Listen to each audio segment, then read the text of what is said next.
আসসালামু আলাইকুম প্রিয় স্বপ্নবাজেরা। আমরা দ্বিতীয় পার্টে আলোচনা করেছিলাম ৭৯ লাইন পর্যন্ত। আজকে ৮০ নম্বর লাইন থেকে আমরা শুরু হচ্ছে মাই ব্রাদার্স দিয়ে। বঙ্গবন্ধু ৭ই মার্চের ভাষণে বলছে, মাই ব্রাদার্স, ভাইয়েরা আমার, the assembly has been called into session on the 25th of the March মাসের 25 তারিখে একটি অ্যাসেম্বলি কল করা হয়েছিল, অ্যাসেম্বলি ডাকা হয়েছিল, অর্থাৎ সংসদের অধিবেশন ডাকা হয়েছিল। But the blood spilled on our street has not yet dried.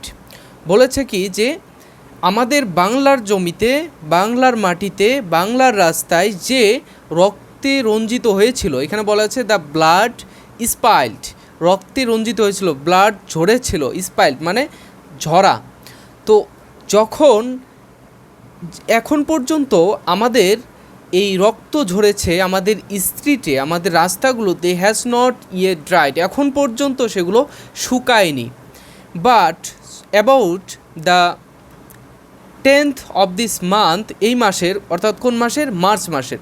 এখানে বলা হচ্ছে আগের লাইনে যে 25 তারিখে অ্যাসেম্বলি কল করা হয়েছিল, কিন্তু about the 10th of this March 10 তারিখে, অর্থাৎ 10 তারিখের আশেপাশে,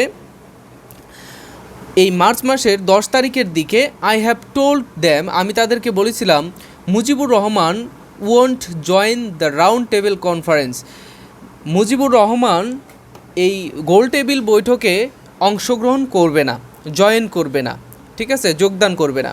বিকজ, কারণ, that would mean wading over the blood that has been shade.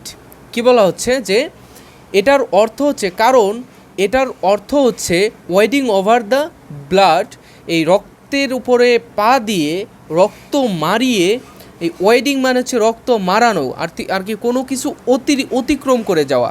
তো এইখানে বলছে ওয়েডিং ওভার, ওয়েডিংয়ের পরে যদি ওভার থাকে তাহলে বুঝতে হবে যে কোনো কিছু অতিক্রম করা, কোনো কিছুর উপর দিয়ে যাওয়া। দ্য ব্লাড, এই রক্ত মারিয়ে, দ্যাট হ্যাজ বিন শেড, যে এই রক্তে মারানো আমার দ্বারা সম্ভব না, আমি রাউন্ড টেবিল কনফারেন্সে যোগদান করব না।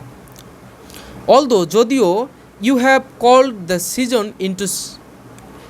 Called the assembly into session, যদিও আপনি অ্যাসেম্বলি কল করেছেন, অর্থাৎ অ্যাসেম্বলি ডেকেছেন, সংসদীয় অধিবেশন ডেকেছেন, you will have to listen, আপনাকে অবশ্যই শুনতে হবে, টু মাই ডিমান্ডস ফার্স্ট, আমাদের মাই ডিমান্ডস বলতে এখানে আমাদের চাহিদার কথা বলা হচ্ছে, আমাদের চাহিদা প্রথমে শুনতে হবে।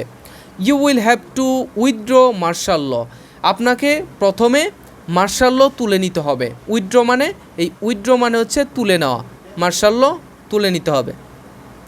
You will have to return all army personnel to their barracks, আপনাকে অবশ্যই আর্মি পার্সোনেল, অর্থাৎ যে সৈন্য রয়েছে, সেনাবাহিনীর যে সৈন্য রয়েছে, সেই সৈন্যদেরকে ফিরিয়ে নিতে হবে ব্যারাকে।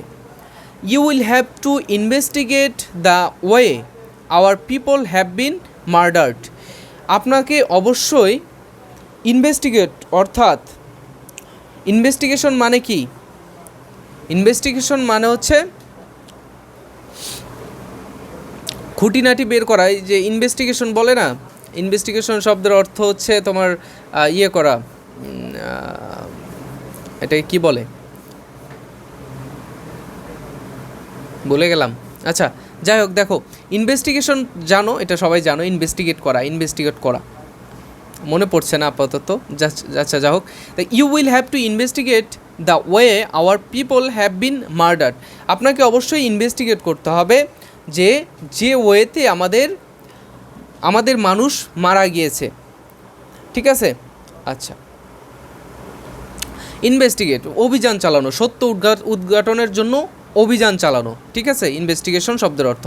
আচ্ছা, and you will have to, অবশেষে মনে পড়ছে, তাও অ্যাকচুয়াল অর্থটা মনে পড়ছে না, মনে পড়লে ইনশাল্লাহ বলে দেব। আচ্ছা, you will have to transfer power to the representatives of our people, আমাদের জনগণের যেই রিপ্রেজেন্টেটিভ আছে তাদের কাছে ক্ষমতা হস্তান্তর করতে হবে। It is only then that I will decide whether we will take our seats in the assembly or not. যদি আপনি এই দাবিগুলো মানতে পারেন তারপরে আমরা সিদ্ধান্ত নিব যে আমরা অধিবেশনে অংশগ্রহণ করব কি না। I don't want the prime ministers office, আমি প্রধানমন্ত্রিত্ব চাই না। I want the people of this country to have their right, আমি চাই এই দেশের মানুষদের অধিকার। I want to state clearly, আমি পরিষ্কারভাবে বলতে চাই দ্যাট যে ফ্রম দিস ডে, আজ থেকে বাংলাদেশের courts, magistracies, government office and educational institution will be shut down indefinitely, অনির্দিষ্টকালের জন্য। আমি এখান থেকে শুরু হচ্ছে আই ওয়ান্ট থেকে ইনডেফিনেটলি পর্যন্ত। I want state clearly that, আমি পরিষ্কারভাবে বলতে চাই আজ থেকে বাংলাদেশের কোর্ট, ম্যাজিস্ট্রেসিস, গভর্নমেন্ট সরকারি অফিসসমূহ, এডুকেশনাল ইনস্টিটিউশন মানে হচ্ছে শিক্ষা প্রতিষ্ঠান সম্পূর্ণ বন্ধ থাকবে। উইল বি শাট ডাউন ইনডেফিনেটলি, অনির্দিষ্টকালের জন্য। সো দ্যাট, যাতে the poor don't have to suffer, গরিবদের অর্থাৎ যারা দুর্দশাগ্রস্ত তাদের যেন সাফার করতে না হয়, কষ্ট করতে না হয়। সো দ্যাট, যাতে মাই people don't have to go through hardship, যাতে করে আমাদের মানুষদের, আমাদের জনগণের যেন হার্ডশিপ অর্থাৎ কঠোরতার মধ্য দিয়ে জীবনযাপন করতে না হয়। All other things will be exempted from the general strike from tomorrow, এবং বাকি জিনিসগুলো আগামীকাল থেকে সিদ্ধান্ত নেওয়া হবে আমাদের জেনারেল স্ট্রাইক অর্থাৎ সাধারণ ধর্মঘট থেকে সিদ্ধান্ত নেওয়া হবে। Rickshaws, horse carriages, trains and launches will be allowed to move. কী কী খোলা থাকবে দেখো, রিক্সা চলবে, হর্স ক্যারিজেস মানে ঘোড়ার গাড়িসমূহ চলবে, ট্রেনস চলবে, লঞ্চ চলবে, will be allowed to move, এদের চলার জন্য অ্যালাউ করা হলো। আচ্ছা, তখন দেখো সে সময়ের প্রেক্ষাপটটা একটু দেখো যে বঙ্গবন্ধুর কথাতেই কিন্তু সব কিছু চলতো। তো সেখানে কিন্তু একটা অলিখিত আদেশ জারি করা হয়েছে, অলিখিত আদেশ। এই 7ই মার্চে রেসকোর্স ময়দান থেকে অলিখিত একটা আদেশ জারি করা হয়েছে এই দেশের জন্য। সেখানে কিন্তু আমাদের পশ্চিম পাকিস্তানি যে সরকার ছিল সেখানে তাদের কিন্তু হস্তক্ষেপ একেবারে না বললেই নাকচ করে দেওয়া মতো অবস্থা হয়ে গেছে। আচ্ছা, অনলি দ্য সেক্রেটারিয়েট, সচিবালয়, দ্য সুপ্রিম কোর্ট, সচিবালয় এবং supreme court, the high court, জাজ courts and semi government organisation such as Wabda will be allowed to work. কী বলা হচ্ছে যে অনলি একমাত্র সচিবালয়, দ্য সুপ্রিম কোর্ট, হাইকোর্ট, জাজ কোর্ট, এই 3টা কোর্ট এবং সেমি গভর্নমেন্ট অর্গানাইজেশন অর্থাৎ অর্ধ সরকারি, আধা সরকারি যেই অর্গানাইজেশন অর্থাৎ সংগঠনসমূহ রয়েছে, সাসেস ওয়াবদা হচ্ছে পানি সার্ভ করার জন্য water and powers development authority, এটা হচ্ছে ওয়াবদা হচ্ছে ঢাকার মধ্যে তখন ছিল, এইটা তখন কাজ করার, will not be allowed to work, এই জিনিসগুলো কাজ will not be allowed to work, তাদেরকে কাজ করার জন্য অনুমতি দেওয়া হয়নি। Only the 28 employees will go and collect their salaries. কতজন এমপ্লয়ি যাবে? 28 জন কর্মী যাবে। এমপ্লয়ি মানে হচ্ছে কর্মকর্তা। উইল গো যাবে অ্যান্ড কালেক্ট দেয়ার স্যালারিজ, তাদের বেতনসমূহ তারা কালেক্ট করবে, সংগ্রহ করবে। If their salaries are not paid, যদি তাদের স্যালারি না দেওয়া হয়, if another bullet is fired, যদি অ্যানাদার বুলেট ইজ ফায়ার্ড, যদি এরপরেও কোনো বুলেট চালানো হয়, যদি বুলেট চালানো হয়, if my people are shot dead again, যদি আমাদের জনগণ আবার বুলেটের আঘাতে শহীদ হয়, মারা যায়, I request all of you, আমি তোমাদের সবার কাছে, আমি আপনাদের সবার কাছে অনুরোধ করি, রিকোয়েস্ট করি, convert every house into a fort, প্রত্যেকটা ঘর দুর্গ গড়ে তোলো, প্রত্যেকটা ঘর দুর্গ গড়ে তোলো। আচ্ছা, প্রত্যেকটা ঘরে ঘরে দুর্গ গড়ে তোলো। Comfort the enemies with whatever you have, শত্রুর মোকাবেলা করো, তোমাদের কাছে যা কিছু আছে তাই নিয়েই শত্রুর মোকাবেলা করো। And even at the risk of your life, যদিও তোমাদের জীবন রিস্ক, যদিও তোমাদের জীবন সংশয়ে রয়েছে। And even if I am not around to direct you, আমি তোমাদেরকে যদি ডিরেকশন নাও দিতে পারি, তোমাদেরকে নেক্সটে আর কোনো কথা নাও বলতে পারি, শাট ডাউন অল শপস, তোমরা প্রত্যেকটা দোকান বন্ধ করে দাও। অ্যান্ড মেক শিওর, নিশ্চিত করো, that traffic on all roads and ports are brought to a standstill, প্রত্যেকটা ট্রাফিক, প্রত্যেকটা রোড এবং পোর্টে, প্রত্যেকটা শহরে, প্রত্যেকটা রাস্তা এবং বন্দরে যেন ট্রাফিক কী করতে পারে, স্ট্যান্ড স্টিল। এখানে স্ট্যান্ড স্টিল মানে হচ্ছে এক জায়গায় যেইখানে আছে সেইখানেই দাঁড়িয়ে থাকা, অর্থাৎ এখানে বলা হচ্ছে যে সেইখান থেকেই নড়াচড়া যেন না করতে পারে, অর্থাৎ মুভ করতে না পারে, চলাফেরা না করতে পারে, যেতে না পারে, অর্থাৎ এখানে ধর্মঘটের কথা বোঝানো হচ্ছে। ইফ নিড বি, যদি প্রয়োজন হয়, উইল স্টার্ভ টু ডেথ, আমরা না খেয়ে থাকবো, আমরা মৃত্যুবরণ করব, মৃত্যুবরণকে আমরা কী করব, মেনে নেব। But we will go down striving for our rights, আমরা আমাদের অধিকার আদায়ের জন্য কী করব, স্ট্রাইভিং করব, আমাদের সংগ্রাম চালিয়ে যাব। আচ্ছা, to those in the armed forces, যারা সেনাবাহিনীতে আছে, আই হ্যাভ দিস টু সে, আমি তাদেরকে বলতে চাই, ইউ আর আওয়ার ব্রাদার, তোমরা আমার ভাই। স্টে ইন ইউর ব্যারাকস, তোমরা তোমাদের ব্যারাকে থেকে যাও। And no one will bother you, কেউ তোমাদের বিরক্ত করবে না। বোথার মানে হচ্ছে বিরক্ত করা। But don't try again to aim your bullets at our chest, তোমরা আমাদের বুকের উপরে গুলি চালানোর চেষ্টা করো না। You can't suppress 70 million people forever, তোমরা 7 কোটি মানুষকে দমিয়ে রাখতে পারবা না। যারা বক্তব্যটি শুনেছ, ভাষণটি শুনেছ, তারা অবশ্যই অনুধাবন করতে পারছো যে কোন স্পিচটি, কোন বক্তব্যটি দেওয়া হচ্ছে। তোমরা 7 কোটি মানুষকে দাবায় রাখতে পারবা না, এরকম একটা বক্তব্য দেওয়া হয়েছিল।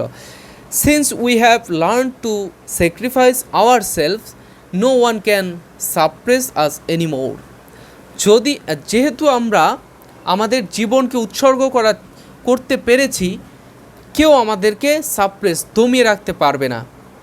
সাপ্রেস, অপ্রেস, রিপ্রেস, এই 3টি শব্দ মনে রাখবে, এটা সিনোনিম অ্যান্টোনিমের ক্ষেত্রে ব্যবহার করা হয়। সাপ্রেস, রিপ্রেস আর হচ্ছে সাপ্রেস, রিপ্রেস আর কি এখনই বললাম, ভুলে গেছি। সাপ্রেস, রিপ্রেস আর হচ্ছে যাই হোক, সাপ্রেস, রিপ্রেস আরেকটা জানি কি ওয়ার্ড, এখনই বললাম। আচ্ছা যাই হোক, তো এই 3টা ওয়ার্ড তোমরা একটু মনে রাখবে। আচ্ছা, এরপরে দেখো, and as for our martyrs and those who have been wounded, যারা ক্ষতবিক্ষত হয়েছে এবং যারা ক্ষতবিক্ষত হয়ে martyrs, as for our martyrs and those who have been wounded, যারা শহীদ হয়েছে এবং যারা আহত হয়েছে, we in the Awami League will do everything we can to assist them, আমরা তাদেরকে সাহায্যের জন্য যতটুকু পারি করার চেষ্টা করব। দেয়ার লাভড ওয়ান্স, তাদেরকে ভালোবাসা দেওয়ার চেষ্টা করব। If you have the means, যদি তোমরা এর অর্থ বোঝো, প্লিজ গিভ, তোমরা যদি তাদেরকে বুঝতে শেখো, বুঝতে পারো, please give what little you can to our relief committee, আমাদের রিলিফ কমিটিকে তোমাদের যা কিছু আছে তা দেওয়ার চেষ্টা করো। To owner of factories whose workers had participated in the general strike, যারা ধর্মঘটে অংশগ্রহণ করছে তারা যেই কোম্পানিতে জব করে, তারা যে কোম্পানিতে চাকরি করে তাদের ওনারদেরকে বলা হচ্ছে last 7 days I have this to say, এই গত 7 দিন ধরে যারা ধর্মঘটে অংশগ্রহণ করেছে, make sure that they are paid wages for those days, বলা হচ্ছে যে আপনারা এই কোম্পানির যে ফ্যাক্টরিজ, ওনার অফ ফ্যাক্টরিজ, এখানে বলা হচ্ছে ওনার অফ ফ্যাক্টরিজকে বলা হচ্ছে যে যারা কোম্পানির মালিক রয়েছেন, যারা মিলস অ্যান্ড ফ্যাক্টরিজ, কলকারখানার মালিক রয়েছেন, তাদের বলা হচ্ছে যে গত 7 দিনের বেতন যেন আপনাদের কর্মীদের দেওয়া হয়, কারণ তারা ধর্মঘটে অংশগ্রহণ করেছে। To government employees I have this to tell, আমি গভর্নমেন্ট চাকরিজীবী যারা আছে, অর্থাৎ সরকারি কর্মকর্তা যারা রয়েছে তাদেরকে বলতে চাই, you will have to listen to my directives, তোমরা আমাদের নির্দেশনা মেনে চলো। Till our country is liberated, যে পর্যন্ত আমাদের দেশ স্বাধীন না হচ্ছে, tax and customs duties won't be collected, তোমরা ট্যাক্স এবং তোমাদের যে ডিউটি দায়িত্ব রয়েছে সেগুলো তোমরা পালন করবে না। No one will pay them either, তাদেরকে কেউ পে করবে না। ঠিক আছে, এরপরে দেখো, এরপরে বলা হচ্ছে যে রিমেম্বার, মনে রাখবে, the enemy is amidst us to create chaos and confusion, তোমরা মনে রাখবে যে শত্রু আমাদের মধ্যেই লুকিয়ে আছে, তারা নৈরাজ্য, কেওয়াস মানে হচ্ছে বিশৃঙ্খলা, নৈরাজ্য এবং কনফিউশন, আমাদের মধ্যে কনফিউশন, সন্দেহ তৈরি করার জন্য। টু ক্রিয়েট এনার্কি, আমাদের মধ্যে নৈরাজ্য তৈরি করার জন্য। অ্যান্ড টু লুট, তারা লুট করার জন্য, অর্থাৎ ডাকাতি, লুটপাট করার জন্য। In our Bengal Hindus and Muslim, Bengalis and non Bengalis are all brothers. কী বলা হচ্ছে যে আমাদের দেশে যারা বাঙালি, মুসলিম রয়েছে, হিন্দু রয়েছে, নন বাঙালি অর্থাৎ অবাঙালি যারা রয়েছে, সবাই আমরা ভাই। We are responsible for their safety, আমরা তাদের নিরাপত্তার জন্য দায়ী, অর্থাৎ আমরা দায়িত্ববান তাদের নিরাপত্তার জন্য। Let us not tend ourself in any way, আমাদের কোনোভাবেই আমাদের কী করা যাবে না, আমাদের মধ্যে কনফিউশন, সন্দেহ তৈরি করা যাবে না। Remember those of you who work for radio and television, যারা রেডিও অ্যান্ড টেলিভিশনে কাজ করে তারা মনে রাখবে, if the people running the radio station are not ready to listen to us, যদি আমাদের এবং আমাদের মানুষদের কথা রেডিও এবং টেলিভিশনে শুনতে দেওয়া না হয়, no Bengali will report for the work there, কেউ সেখানে রিপোর্ট করবে না, কেউ সেখানে রিপোর্ট পেশ করবে না। Banks will be open for 2 hours every day, প্রত্যেক দিন ব্যাংক কী করা হবে, 2 ঘন্টার জন্য খোলা রাখবে, so that people can collect their salaries, যাতে মানুষ তাদের স্যালারি নিতে পারে, কালেক্ট করতে পারে। But we won't allow even in single paisa to be transferred from East Pakistan to West Pakistan, কিন্তু আমরা 1 টাকাও, একটি সিঙ্গেল পয়সা, এখানে বলা হচ্ছে, দেখো বাংলা ভাষায় এখানে সিঙ্গেল মানিও বলা হচ্ছে না, সিঙ্গেল টাকাও বলা হচ্ছে না, সিঙ্গেল পয়সা, অর্থাৎ এখানে 1 টাকাও যেন পূর্ব পাকিস্তান থেকে পশ্চিম পাকিস্তানে না যায়, এই কথা এটা কিন্তু বঙ্গবন্ধু শেখ মুজিবুর রহমান বারণ করে দিয়েছে। ঠিক আছে, এরপরে telephones and telegram services will continue as before in our East Bengal. আচ্ছা, telephones and telegram service will continue, এই টেলিগ্রাম এবং টেলিফোন সার্ভিস সেটা চলমান থাকবে, যেটা আমাদের ইস্ট বেঙ্গলে অর্থাৎ পূর্ব বাংলায় আগেও ছিল সেরকমভাবে চলতে থাকবে, এটার ক্ষেত্রে কোনো বাধ্যবাধকতা নেই। If we have to transmit news abroad you will see to that. If we have to transmit news abroad we will see to that. আমরা আমাদের এই দেশের অভ্যন্তরের নিউজ আমরা বাইরে প্রচার করব, ঠিক আছে, আমরা বাইরে প্রচার করব। But if any attempt is made to exterminate our people all Bengalis must taken appropriate action. বলা হয়েছে কি, if any attempts in made to exterminate our people all Bengalis must taken appropriate action. আচ্ছা, যদি কোনো attempt নেওয়া হয় আমাদের বিরুদ্ধে, এখানে অ্যাটেম্প নেওয়া বলে আমাদের বিরুদ্ধে যদি কোনো ধরনের অ্যাকশন নেওয়া হয়, আমরাও এর পাল্টা অ্যাকশন নেব। অ্যাপ্রোপ্রিয়েট অ্যাকশন অর্থাৎ নির্দিষ্ট, অ্যাপ্রোপ্রিয়েট মানে পর্যাপ্ত, যতটুকু সে পাওনাদার, শত্রু আমাদের যতটুকু ঘায়েল করতে চায় ততটুকুই আমরা ফেরত দেব, ঠিক আছে। আচ্ছা, অবশ্যই স্টেটমেন্টগুলো বুঝতে পারছো। আমাদের ভিডিও বেশি লম্বা হয়ে যাচ্ছে, দেখি কতটুকু আর পড়াতে পারি। ভিডিওটা বেশি লম্বা করব না, আর অল্প আছে 144 পৃষ্ঠা পর্যন্ত। আমরা কতটুকু পড়েছিলাম, আমরা এতটুকু পড়লাম, 34 লাইন পর্যন্ত পড়েছি। এখন দেখো এখান থেকে শুরু হচ্ছে। From revolutionary committees under the leadership of the Awami league in every village every committee.